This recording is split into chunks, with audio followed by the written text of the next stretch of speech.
So hello hello hello hello everyone, welcome back to our channel sports and facts.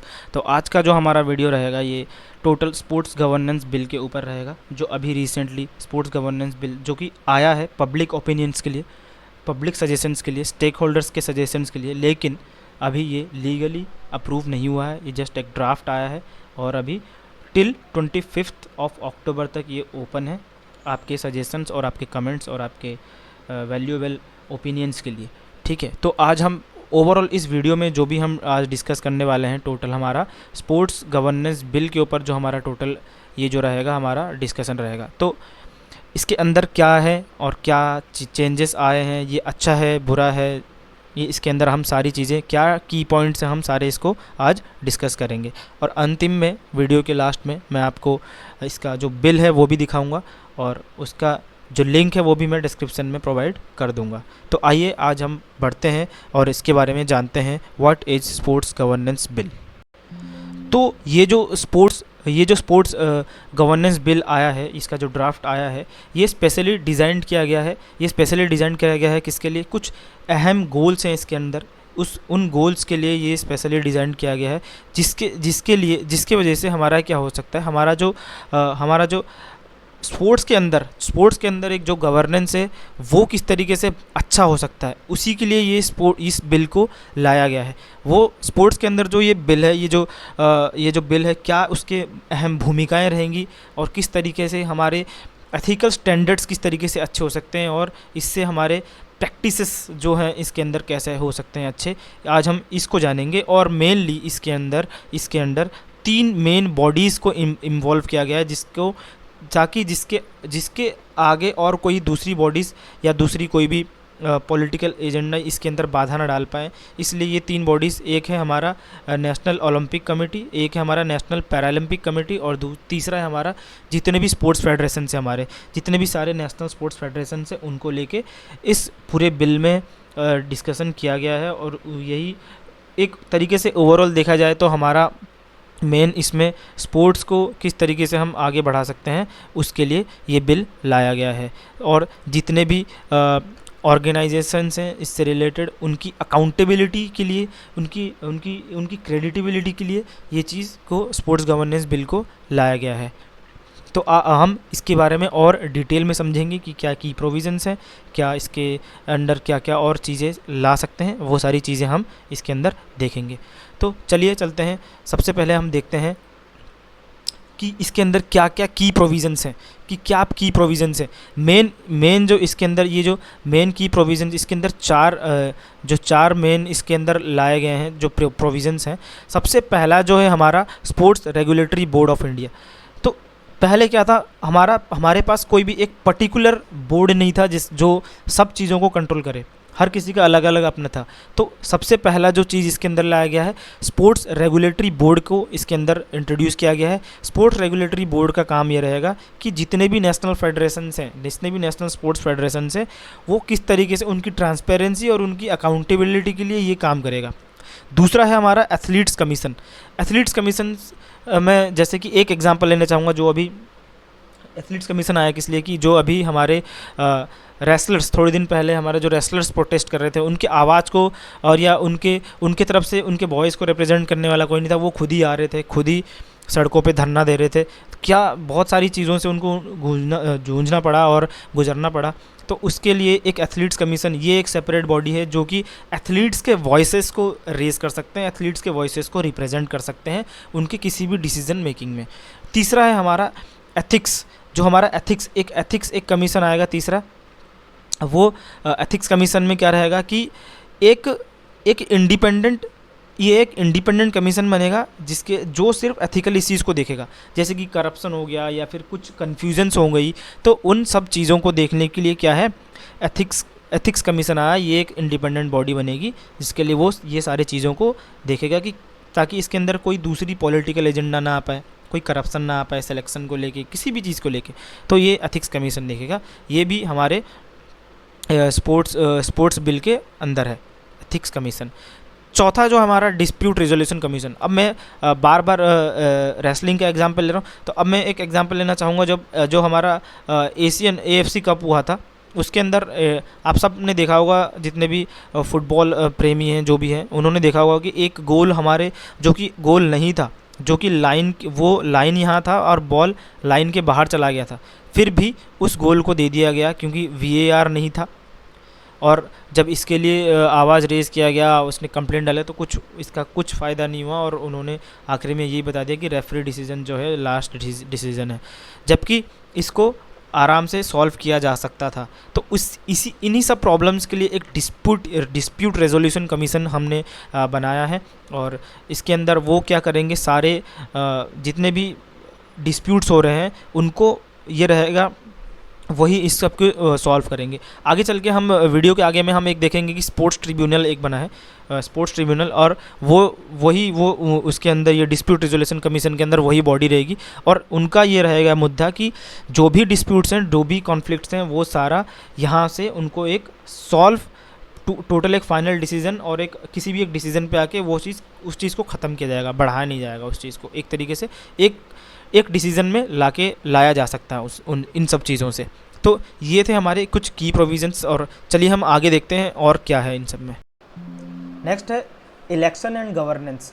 इसके अंदर एक point मुझे ये वैलिड लगा कि पहले जो इलेक्शन होते थे, कोई भी आके बैठता था, कोई भी प्रेसिडेंट बनता था, और आज भी जगह ऐसे हैं कि जबकि मेरा मानना है अगर कोई पर्सनैलिटी स्पोर्ट्स से रिलेटेड है तो उसका हेड एक स्पोर्ट्स पर्सनालिटी को ही बनना चाहिए, उसका प्रेसिडेंट स्पोर्ट्स पर्सनालिटी को ही बनना चाहिए, क्योंकि इससे ये फ़ायदा होता है कि उस पर्टिकुलर स्पोर्ट्स को जानने वाला, क्योंकि उसने अपने टाइम दिए हैं इन चीज़ों में, तो उनको जानने वाला, और असली ग्राउंड में क्या होता है वो वही लोग समझ सकते हैं। तो मेरे हिसाब से कोई और किसी को नहीं बैठना चाहिए, जबकि एक स्पोर्ट्स पर्सनालिटी को, एक स्पोर्ट्स से रिलेटेड बंदे को ही वहाँ पे बनना चाहिए। चलो खैर वो तो बात की बात है, लेकिन इस बिल के अंदर जो लाया गया है कि जितने भी हमारे एग्जीक्यूटिव कमिटीज़ हैं, किसके, एनओसी के, एनपीसी के, एनएसएफ के, अब जब इनका इलेक्शन जो होगा, इनका जब चयन किया जाएगा वो बहुत फेयर होगा। ये इस चीज़ का ध्यान रखा गया, क्योंकि एक बदलाव जो आया गया है, ये आप देख रहे हैं 10%, ये 10% मैंडेट करता है। It mandates that 10% of voting members should be athlete, मतलब 10% मेंबर जो होंगे इसके एथलीट्स होने चाहिए जब भी यहाँ पे वोटिंग चल रहा होगा, और 30% क्या होंगे, वुमेन होंगे, 30% वुमेन होंगे और 10% एथलीट्स होंगे, जिससे कि एक डेमोक्रेटिक प्रोसेस, एक जो डेमोक्रेटिक वे में ये सारी चीज़ें चलेंगी। मेरे हिसाब से तो ये 10% बढ़ा के भी 20% कर देना चाहिए, और 30% को बढ़ा के 50% कर देना चाहिए। अब आप कमेंट करके बताएं आपको क्या लगता है, ठीक है। तो ये एक इलेक्शन एंड गवर्नेंस का ये एक चीज़ लाया गया है कि ये चीज़ एक अच्छा नेसेसरी चेंज था कि एक थोड़े एथलीट्स वहाँ पे होने चाहिए। नेक्स्ट है जिस चीज़ का मैं आपको बता रहा था, स्पोर्ट्स ट्रिब्यूनल। ये स्पोर्ट्स ट्रिब्यूनल का क्या है कि एक एपिलेट स्पोर्ट्स ट्रिब्यूनल बनाया गया है, जो मैंने पिछले स्लाइड में डिस्प्यूट के बारे में, डिस्प्यूट कमीशन के बारे में बताया था, ये कहीं ना कहीं उसी से रिलेटेड है, और ये बॉडी है मेन एपिलेट स्पोर्ट्स ट्रिब्यूनल की। जितने भी इशूज़ होते हैं, जितने भी लीगल सॉल्यूशन या फिर लीगल इशूज़, या फिर कोई भी ऐसा इशू है जो अनरिजॉल्व है, जो अनसॉल्व है, तो स्पोर्ट्स ट्रिब्यूनल का हमारा काम क्या रहेगा कि एक फाइनल डिसीजन में लाना कि एक डिसीज़न पक्का होना ही चाहिए कि हाँ आगे ये यहीं पे ख़त्म होगा और आगे ये होगा। तो एक फाइनल डिसीजन में लाने के लिए एक ये बनाया गया है एपिलेट स्पोर्ट्स ट्रिब्यूनल। तो इस चीज़ को हम ढंग से अगर हम इसको, ये जो आया है, इसे अगर अप्लाई करते हैं या इस बिल में आता है, तो ये एक बहुत अहम एक कदम होगा स्पोर्ट्स दुनिया की, स्पोर्ट्स जगत की ओर, ठीक है। तो ये है, इससे क्या रहेगा, एक अकाउंटेबिलिटी बनी रहेगी कि हाँ कल को कुछ भी अगर डिस्प्यूट हो रहा है तो हमारे स्पोर्ट्स के अंदर ही वो चीज़ें जो हम उसको, हमारे लिए कोई है जो आवाज़ उठा सकता है, और वहीं पे वो चीज़ एक पर्टिकुलर डिसीजन में लाया जा सकता है, ठीक है।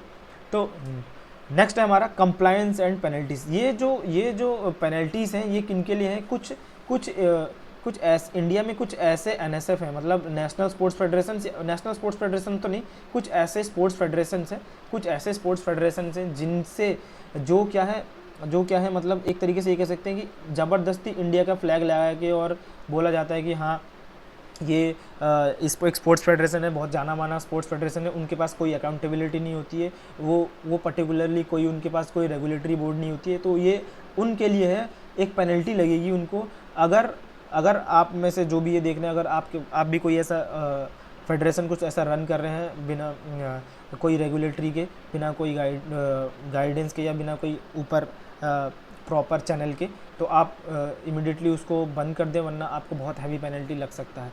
तो ये जो स्पोर्ट्स रेगुलेटरी बोर्ड है उन सारे स्पोर्ट्स फेडरेशंस के लिए है, और गवर्नमेंट इसके लिए बहुत स्ट्रिक्ट एक्शन लेने वाली है। तो आप में से अगर कोई है तो इसको बंद कर दें। तो ये भी एक मुझे अच्छा लगा कि हाँ, कहीं से भी कहीं भी खोल के कुछ भी वो ऐसा हो रहा है, इससे बहुत ज़्यादा कन्फ्यूजन क्रिएट होता है और कॉन्फ्लिक्ट क्रिएट होते हैं, और बहुत सारी जो चीज़ें एक प्रॉपर चैनल में चलनी चाहिए वो इससे नहीं हो पाता है।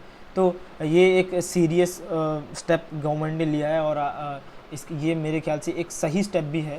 तो ये इसमें जो भी पेनल्टीज़ हैं वो उस बिल में मेंशन है, क्या पेनल्टीज़ हो सकती हैं, तो वो बिल भी मैं आपको लास्ट में भी दिखा दूंगा। तो मेरे ख्याल से ये एक अच्छा पॉइंट है और अच्छा एक स्टेप है गवर्नमेंट का। तो आगे हम जानते हैं, आगे हम इस चीज़ को और समझने की कोशिश करते हैं, और अभी मैं आपको दिखाऊंगा कि वो जो बिल है वो मैं आपको दिखाऊंगा, वो बिल उस बिल में क्या क्या इंक्लूड है और कब तक लास्ट डेट है, वो हम अभी उस बिल में समझेंगे। चलिए तो वो हम उस बिल की ओर चलते हैं अभी। सो आप ये देख सकते हैं, ये है वो बिल जो कि गवर्नमेंट ऑफ इंडिया और ministry of youth affairs and sports, department of sports की तरफ से ये जारी किया गया है ये बिल। लेकिन अभी ये बिल ड्राफ्ट में है, जैसे कि मैंने आपको बताया था, ये अभी ड्राफ्ट में है।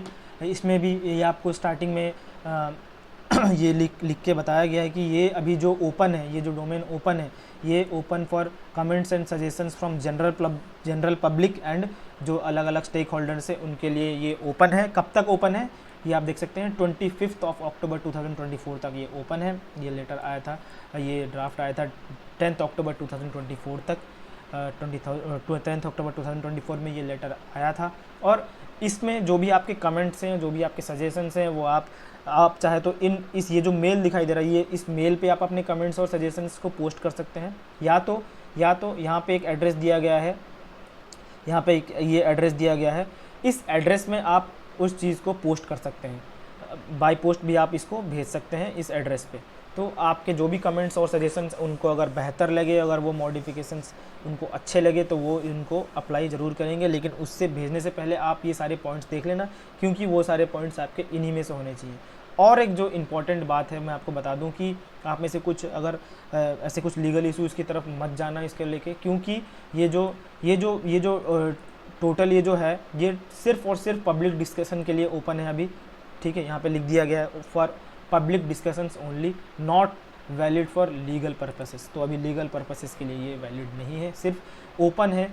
आप अपने कमेंट्स और आप अपने सजेशंस इसमें डाल सकते हैं। तो टोटल 44 पेजेस का ये है। तो जिन किसी को भी अगर ये जाके ये बिल को पढ़ना है टोटल होल, मैं लिंक अपना इसके वीडियो के डिस्क्रिप्शन में दे दूँगा, तो आप इसको डाउनलोड कर सकते हैं इस लेटर को, और आप अपने इसको देख सकते हैं। इसके अलावा टाइम्स ऑफ इंडिया में एक पहला न्यूज़ आया था कि इसके एग्जीक्यूटिव मेंबर्स को लेके, जो इसके प्रेसिडेंट हैं उनको लेके, उनके टेन्यूर पे लेके बात हुई है। और जब भी कोई मीटिंग होती है उसमें अब सिर्फ एक ट्रेजरर और एक प्रेसिडेंट और जो उसका एग्जीक्यूटिव मेंबर के हेड होंगे, वही 3 लोग रहेंगे। पहले की तरह सबको इनविटेशन नहीं दिया जाएगा। अगर कुछ भी मेजर ऐसे डिस्कशन होता है तो ये उस चीज़ में उस टाइम्स ऑफ इंडिया के उस आर्टिकल में बताया गया है। तो वो टाइम्स ऑफ इंडिया का वो आर्टिकल भी मैं आपको डिस्क्रिप्शन में दे दूँगा, वीडियो के डिस्क्रिप्शन में दे दूँगा। आप वहाँ पे उसको क्लिक करके, जिनको भी और पढ़ने की इच्छा है वो वहाँ पे जाके उस चीज़ को पढ़ सकते हैं। तो ये था आज हमारा ओवरऑल टोटल। मैंने जो ड्राफ्ट में से जो मैंने जितना पढ़ के मुझे जो लगा कि ये बहुत इंपॉर्टेंट हाईलाइट पॉइंट्स है, तो मैंने आपको ये समझाने की कोशिश की है। तो इसी तरीके से और भी बहुत सारे वीडियोस स्पोर्ट्स रिलेटेड, उनके फैक्ट से रिलेटेड, अगर आपको और भी ऐसे जुड़े रहना है तो हमारे साथ ऐसे जुड़े रहें, और इस वीडियो को, जितने भी वीडियोस आते हैं वो आपको देखते रहें। और ये सारी चीज़ें आपके कॉम्पिटिटिव एग्ज़ाम्स के लिए भी बहुत आपको काम आएंगी। तो इसी तरीके से और भी वीडियोस को देखने के लिए हमारे साथ जुड़े रहें। तो मिलते हैं तब तक नेक्स्ट वीडियो में। तो तब तक के लिए आप सबका धन्यवाद। Thank you.